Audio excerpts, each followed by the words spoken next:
Le commissariat de Sète résonne d'un calme trompeur ce matin-là. Les affaires s'entrecroisent, mais une seule occupe réellement les esprits, Joyce. Tous savent qu'elle demeure au centre de l'intrigue, personnage clé d'un drame dont les ramifications s'étendent bien au-delà d'un simple fait divers. Mais Martin, en stratège aguerri, refuse la précipitation. Lorsqu'il explique à Aurore que l'arrestation n'est pas possible pour l'instant, il ne s'agit pas d'une marque d'indulgence envers la suspecte, mais d'une lucidité glaciale. Les preuves manquent, et la police, bien que convaincue de son implication, ne peut se permettre un faux pas juridique. Une garde à vue sans éléments solides signerait la libération de Joyce et lui offrirait un avantage décisif, la disparition définitive dans la nature. La solution proposée est subtile, transformer la contrainte en opportunité. Plutôt que de la confronter, il faut la protéger, ou plutôt lui faire croire qu'on la protège. Martin élabore un plan, informer Joyce qu'elle pourrait être la cible d'une attaque. L'objectif est double, maintenir un contact rapproché tout en l'obligeant à rester dans un périmètre contrôlé. Nordine hérite de cette tâche délicate, presque paradoxale, devenir le garde du corps de celle que l'on soupçonne d'être bourreau. Aurore, sceptique, accepte cependant la manœuvre.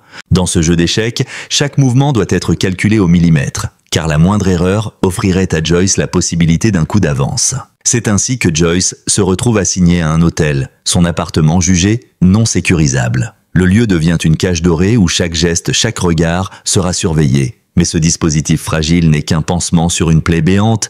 La tension est palpable, comme si chacun savait que l'oiseau finira tôt ou tard par s'échapper de sa cage. Pendant que la police affine ses stratégies, ailleurs à Sète, un autre théâtre s'anime, celui des sentiments contrariés. Alain, partagé entre ses fantômes et ses désirs, peine à prendre une décision simple, envoyer un message à Annie. Le dilemme paraît banal, presque ridicule comparé à l'urgence policière. Pourtant, pour Alain, ce SMS symbolise un carrefour décisif. Adam, toujours prompt à aider, lui suggère d'écrire à sa place. Inviter Annie à partager un café. Rien de plus. Un geste léger qui pourrait rouvrir la porte à une histoire avortée avant même d'avoir commencé. Mais François, en observateur avisé, lance une hypothèse dérangeante. Et si ce n'était pas l'hésitation qui retenait Alain, mais la présence obsédante de Marianne. Les sentiments non réglés, ces filles invisibles du passé, semblent retenir Alain au moment même où il croit s'en libérer. La vie sentimentale des Delcourt et de leurs proches prend souvent l'allure d'un labyrinthe. Un pas en avant, 2 pas en arrière, jusqu'à se perdre dans ses propres contradictions. Finalement, Alain se résout. Ses doigts tremblent, mais le SMS part. Une invitation banale au spoon, un café à partager. Ce message, pourtant simple, cristallise des semaines de tergiversation, de regrets et d'attente. Pour Annie, ce sera une lueur d'espoir. Pour Alain, une tentative de réconciliation avec lui-même.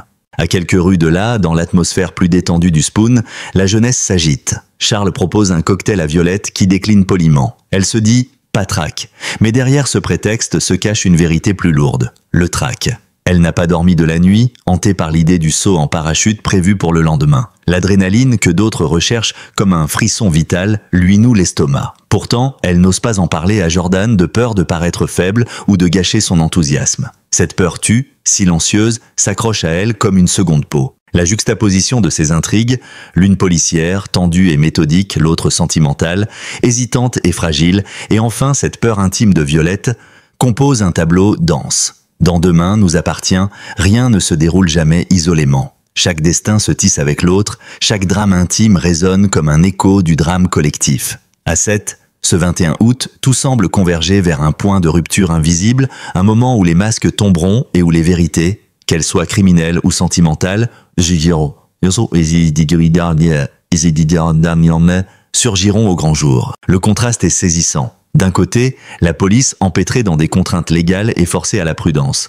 De l'autre, Alain, incapable de couper avec son passé sentimental. Et au milieu, Violette, fragile jeune femme suspendue entre peur et courage, qui ignore encore que son prochain saut pourrait être son dernier. À mesure que l'enquête progresse, les intrigues sentimentales s'entremêlent et brouillent les cartes. À Sète, la frontière entre l'intime et le tragique est poreuse.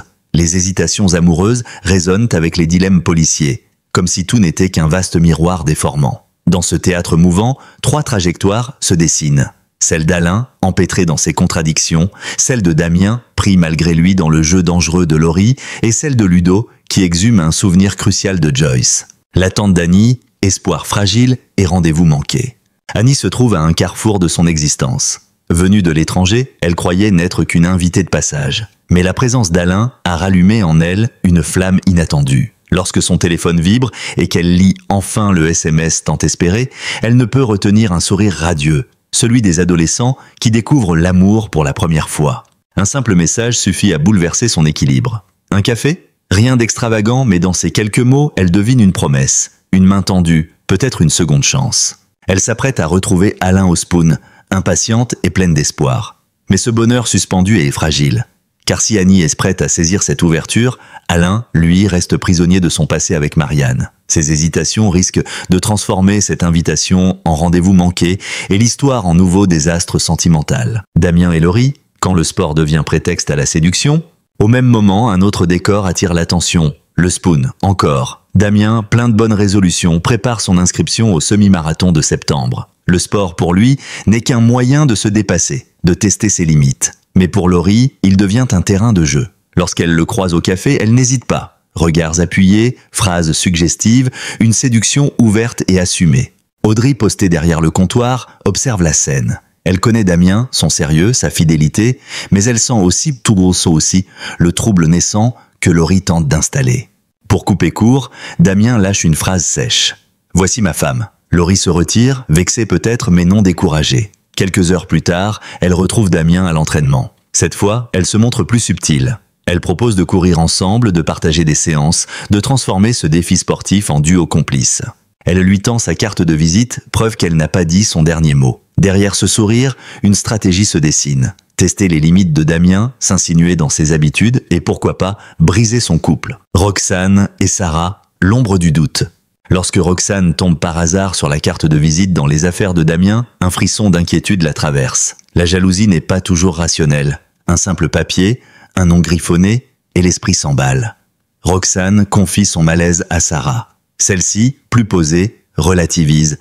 Même s'il y avait quelque chose, cela ne nous regarde pas. Mais cette phrase, en apparence rassurante, souligne aussi une vérité. La confiance est fragile. Dans chaque couple, il suffit d'un détail insignifiant pour faire naître une fissure. Cette carte devient, malgré elle, le symbole d'un doute qui plane désormais dans l'air. Ludo est le souvenir qui change tout. Pendant que les histoires sentimentales se jouent au Spoon, Ludo traverse sa propre tempête intérieure. Il se rend auprès de Sarah, incapable de comprendre comment il a pu être aveugle si longtemps face aux manipulations de Joyce. Ce qu'il croyait être une relation sincère n'était, en réalité, qu'une toile tissée par une femme blessée et dangereuse. Pourtant, en fouillant dans sa mémoire, il retrouve un fragment oublié.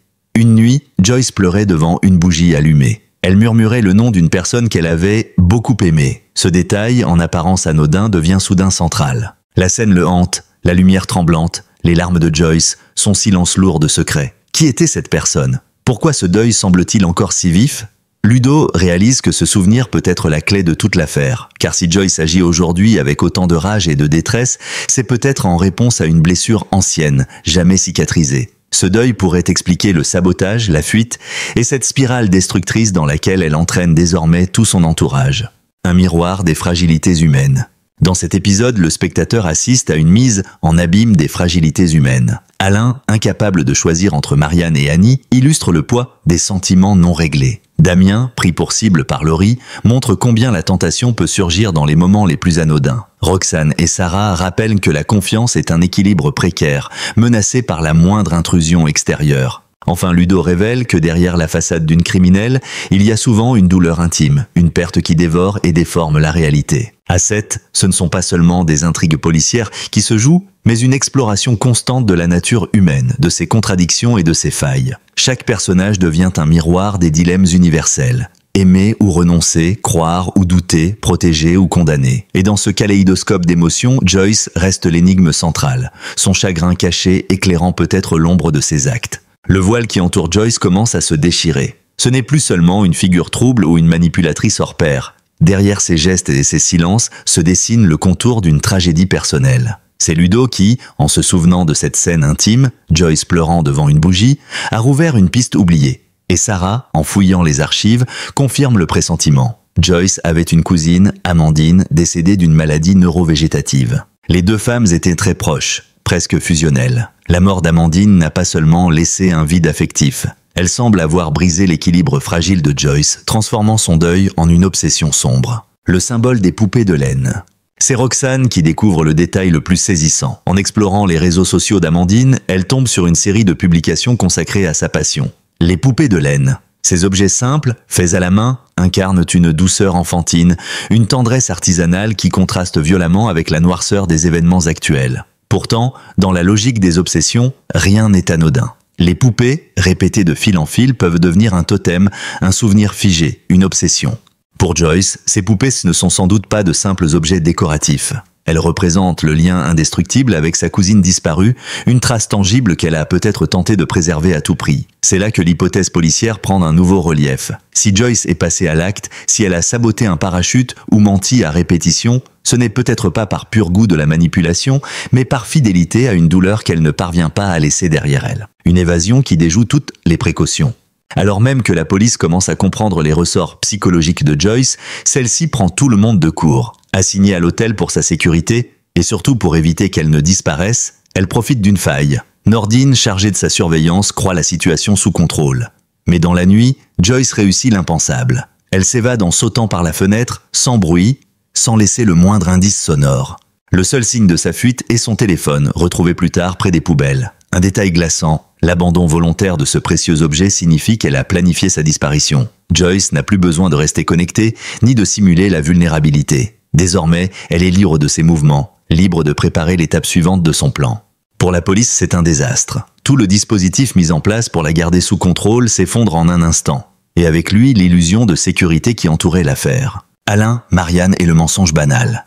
Pendant que la police panique, les drames sentimentaux poursuivent leur cours. Marianne, victime d'une fuite d'eau dans sa salle de bain, appelle Alain. Ce dernier, déjà en retard pour son rendez-vous avec Annie, invente une excuse.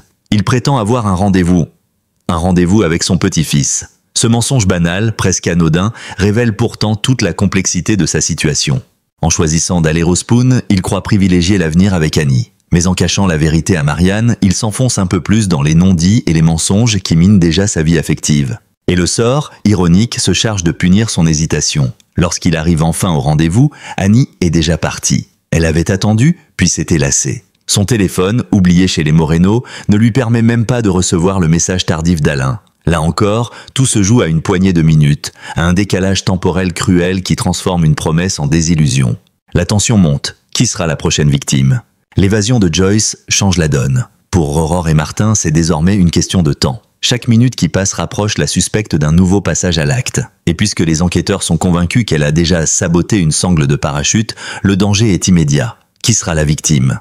La réponse semble pointer vers Violette, prête à affronter son saut en parachute malgré ses peurs. Nordine, rongée par la culpabilité, revit la scène encore et encore. Comment n'a-t-il pas entendu la fenêtre s'ouvrir ? Comment a-t-il pu manquer la fuite ? Mais le constat est sans appel. Joyce est dans la nature et Violette est en danger. L'intrigue, jusque-là éclatée entre drames sentimentaux et fragments d'enquête, converge vers une seule certitude. Une tragédie se prépare. La mécanique du drame. Marquait un basculement. Là où tout semblait encore sous contrôle, surveillance policière, rendez-vous amoureux, préparatifs sportifs, surgit soudain le chaos. Ludo a livré la clef émotionnelle, Roxane a découvert les poupées de laine, Sarah a confirmé la proximité d'Amandine.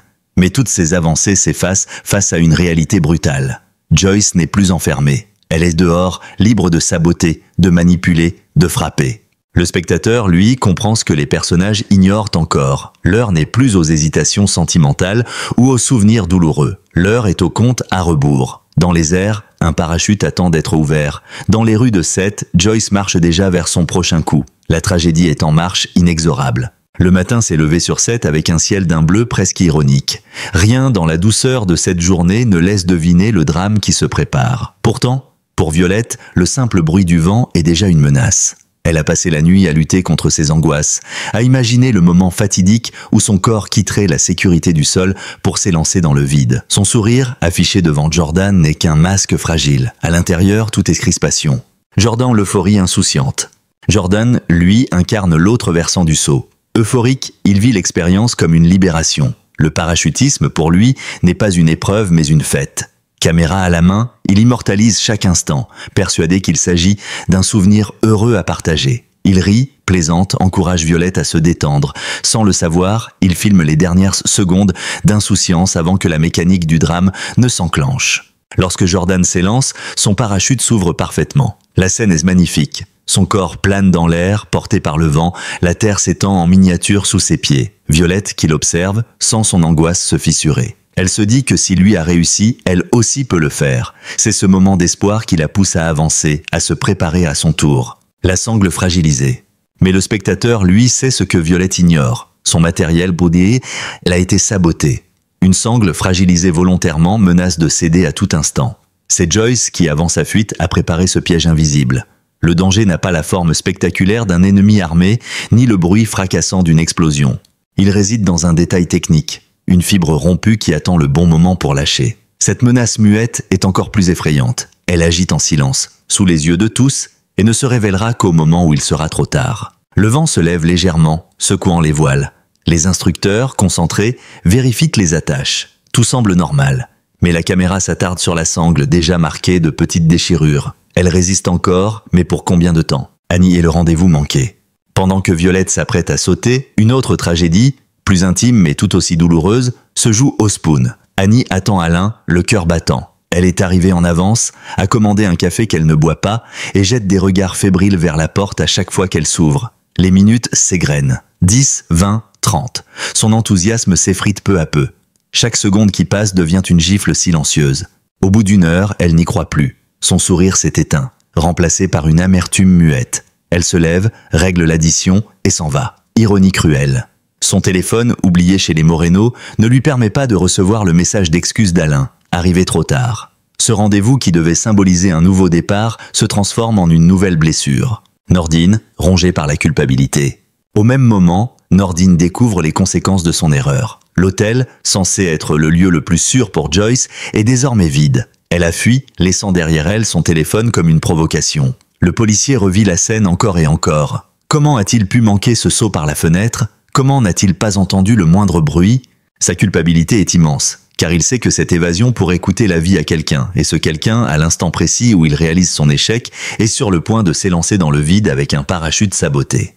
La tension dramatique au paroxysme. Tout converge vers le moment fatidique.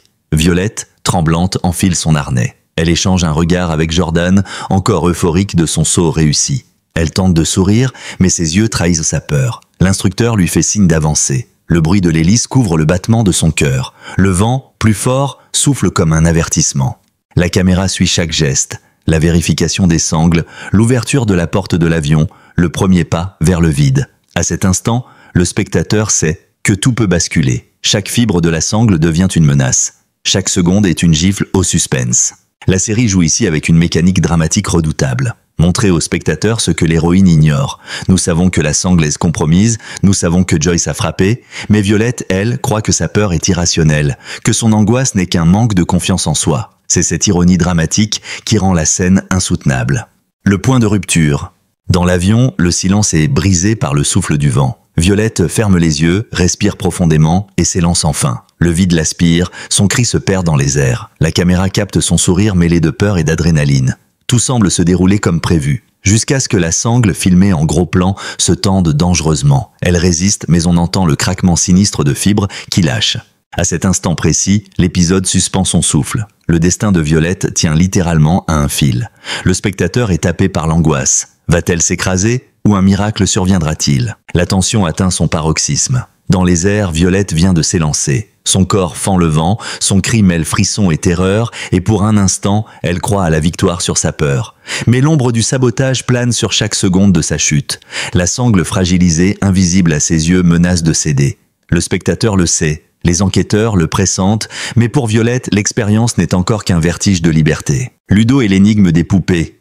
Pendant que Violette affronte son destin, au commissariat, Ludo se débat avec ses souvenirs. L'image de Joyce, pleurant devant une bougie, le hante. À mesure qu'il en parle, les enquêteurs reconstituent le puzzle. Sarah et Roxane connectent les points. Amandine, la cousine disparue, les poupées de laine, l'obsession de Joyce. Ce n'est plus une simple histoire de manipulation. C'est un deuil dévorant qui s'est mué en mission destructrice. Joyce ne détruit pas par plaisir, mais parce qu'elle rejoue sans cesse la perte d'Amandine, en infligeant à d'autres la douleur qui la consume. Cette révélation apporte une dimension nouvelle.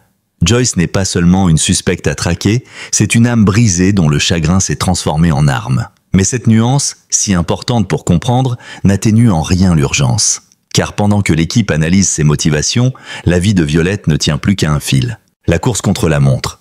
Martin, pragmatique, tranche. Il ne s'agit plus d'obtenir des preuves, ni de comprendre les racines psychologiques de Joyce. La priorité absolue est d'empêcher la tragédie. Il ordonne qu'on prévienne le club de parachutisme immédiatement, qu'on vérifie le matériel, qu'on stoppe les sauts s'il en est encore temps. Mais le temps, justement, leur échappe. La voie du destin a pris de l'avance. Violette est déjà en plein vol. Nordine, rongé par la culpabilité d'avoir laissé Joyce s'échapper, se précipite dans cette mission comme pour racheter sa faute. Mais il sait qu'il est trop tard pour intervenir physiquement. La seule chose qu'il puisse faire, c'est espérer qu'un miracle vienne contrecarrer la mécanique du sabotage. Annie entre espoir et désillusion. Dans un autre coin de Seth, Annie rentre chez elle, le cœur lourd. Elle a attendu Alain pendant plus d'1 heure avant de renoncer. Sa joie initiale s'est transformée en blessure.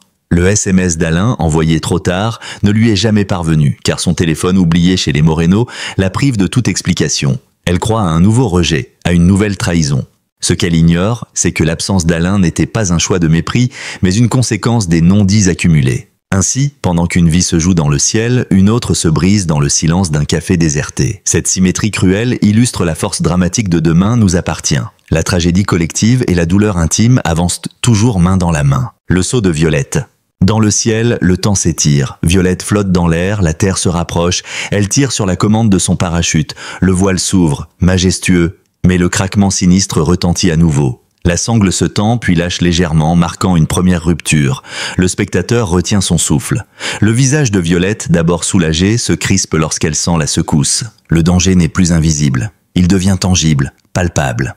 Les plans alternent entre son vol chaotique et les visages inquiets des autres parachutistes au sol. Jordan, encore euphorique de son propre saut, comprend que quelque chose ne va pas. Il hurle, gesticule, mais sa voix est emportée par le vent. En bas, les instructeurs s'agitent, incapables d'intervenir. Le sort de Violette se joue à plusieurs centaines de mètres au-dessus de leur tête. Une métaphore du destin. La scène, au-delà de sa tension spectaculaire, prend une valeur symbolique. Violette, suspendue à une sangle qui menace de rompre, incarne chaque personnage de la série. Chacun, à sa manière, vit sur un fil. Alain entre Marianne et Annie, Damien face à Laurie, Roxane et Sarah face au doute, Joyce face à son deuil. Tous avancent dans la vie comme Violette dans le ciel, avec la peur de céder, mais l'espoir de résister. C'est cette dimension universelle qui donne sa puissance à l'épisode. Ce n'est pas seulement l'histoire d'un parachute saboté. C'est une parabole de la fragilité humaine, de ces instants où l'on croit tenir bon, alors que tout peut s'effondrer en un claquement sec. Le suspense absolu. L'épisode choisit de s'arrêter là, suspendant le spectateur dans un vertige insoutenable. La dernière image est celle de Violette, ballottée par le vent, son parachute menaçant de se déchirer complètement. Son cri résonne, coupé net par un fondu au noir. Aucun dénouement n'est offert. L'angoisse reste entière. Survivra-t-elle ? La sangle cédera-t-elle avant qu'elle atteigne le sol ? La réponse n'appartient pas encore au personnage, ni au téléspectateur. Elle appartient au prochain épisode. Merci d'avoir suivi cette vidéo jusqu'au bout. Votre présence et votre fidélité comptent énormément pour nous. Nous espérons que ce contenu vous a captivé et donné envie d'en découvrir davantage sur les intrigues et les histoires que nous partageons chaque semaine. Si vous avez apprécié cette analyse, n'hésitez pas à cliquer sur le bouton s'abonner pour ne rien manquer de nos prochaines publications et activer la cloche pour être averti dès la mise en ligne. Votre avis, c'est précieux. Laissez-nous un commentaire ci-dessous pour partager vos impressions, vos théories ou simplement vos réactions. Nous lisons tout avec attention. Restez connectés, de nouvelles vidéos arrivent très bientôt avec toujours plus de révélations, de surprises et d'émotions. À très vite pour la suite.